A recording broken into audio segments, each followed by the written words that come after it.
Ya pemirsa, setelah beberapa lama dijabat oleh PLT, akhirnya posisi Menkominfo diisi oleh satu nama, Budi Aristiadi, yang tak lain adalah mantan relawan Jokowi yang juga mantan Wamendes. Dan juga selain ada nama Budi Aristiadi, ada 5 kursi wakil menteri yang juga diisi oleh sejumlah nama yang bukan berasal dari partai politik atau non-parpol.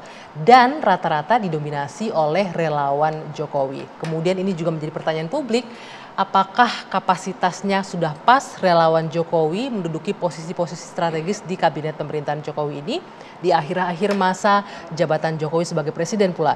Dan pertanyaan lain juga muncul, manuver apa yang sedang dimainkan oleh Presiden Jokowi? Karena di hari yang sama setelah pelantikan, Presiden Jokowi bertemu dengan Ketua Umum Partai Nasdem, yang mana pemilik jatah dalam tanda kutip kursi menteri yang diganti oleh relawan Jokowi. Apa kira-kira hasil pertemuannya? Kami akan membahas malam hari ini di Dua Sisi bersama saya, Dwi Anggia.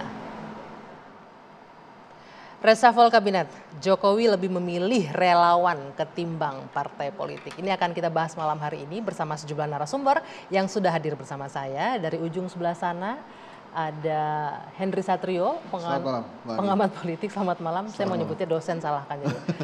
Dan di sebelah sini ada Bung Jakfar Siddiq, Wasekjen Partai Nasdem. Selamat malam. Selamat malam, Mbak. Selamat datang di Dua Sisi untuk pertama kalinya ya. Dan di sebelah kiri saya ada Mas Arya Bima, politisi PD Perjuangan. Selamat malam, Mas. Selamat malam. Assalamualaikum. Waalaikumsalam warahmatullahi wabarakatuh. Tumben ini batik warna coklat. Iya. Biar kelihatan sebagai orang Solo. Di ujung sana ada Bung Panel Barus, relawan Projo. Benar?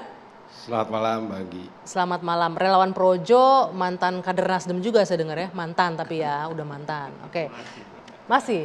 Saya mau ke Bung Jakfar terlebih dahulu. Bung Jakfar, ini kan kita bicara ini jatah kursinya Nasdem nih yang dialihkan ke relawan Jokowi. Saya minta pertama dulu nih tanggapannya dengan kursi Nasdem dikasih ke relawan. Padahal sebelumnya berkali-kali di forum ini politisi Nasdem selalu bilang kami istiqomah mengawal Pak Jokowi sampai 2024. Tapi ternyata jatahnya itu dikurangin begitu aja.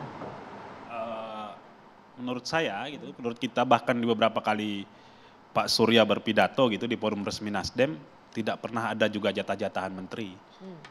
Memang sebelumnya itu adalah menteri yang berasal dari kader Nasdem, tapi itu bukan soal jatah.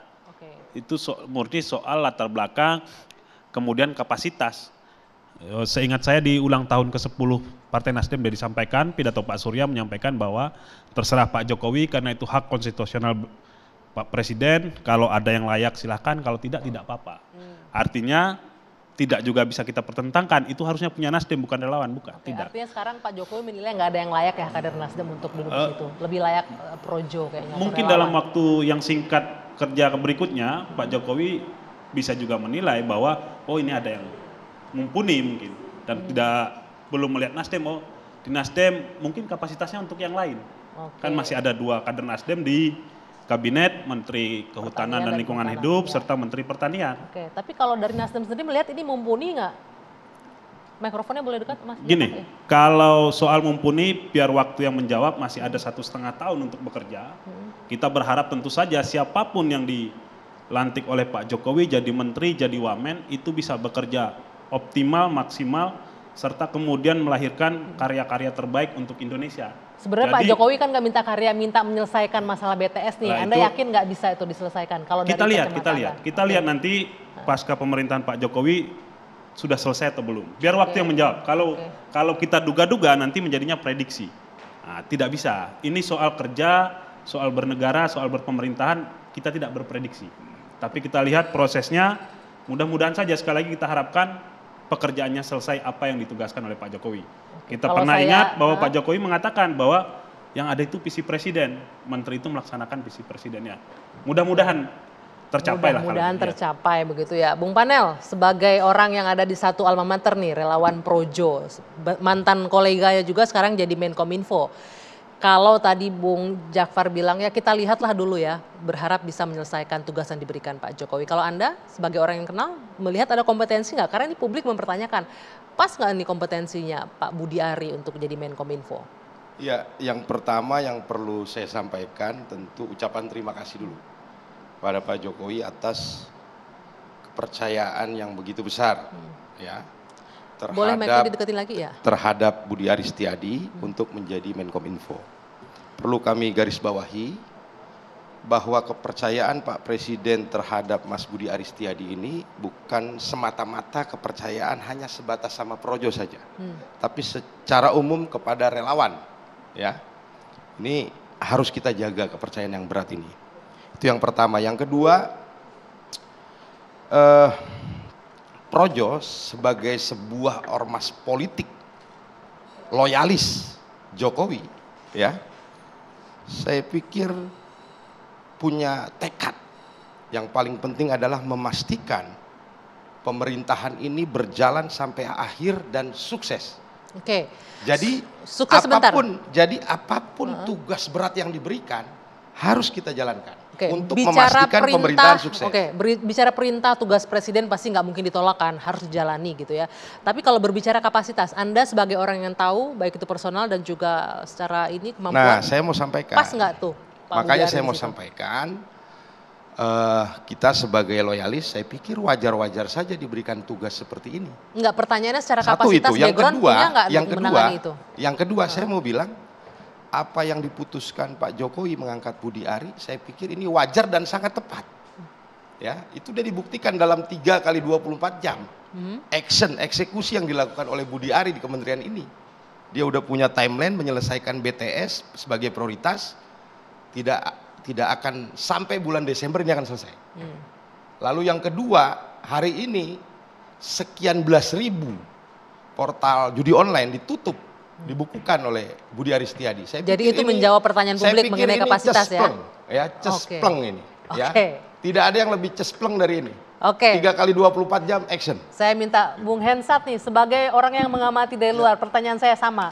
Sesuai nggak kapasitasnya Budi Ari untuk ada di posisi Menkominfo? Dan melihat tadi sudah langsung 3 gerakan langsung cespleng katanya untuk menangani masalah di Kominfo. Enggak, kalau sesuai atau tidak, itu bahasa rakyatnya terserah. Kalau bahasa hukum tata negaranya kan prerogatif presiden.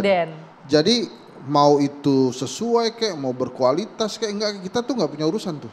Jadi pertanyaannya berkualitas atau enggak bisa dijawab nih. Karena semuanya terserah presiden. Kan kadang-kadang kalau saya justru melihatnya ini tentang kenyamanan aja. Kenyamanan Presiden Jokowi. Berarti Presiden Jokowi nggak nyaman sama Nasdem sekarang? Bukan nggak nyaman dengan Nasdem. Tapi kan memang relawan. sudah kosong.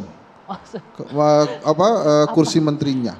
Sudah kosong. Nah, dia mencari pengganti yang membuat dia nyaman.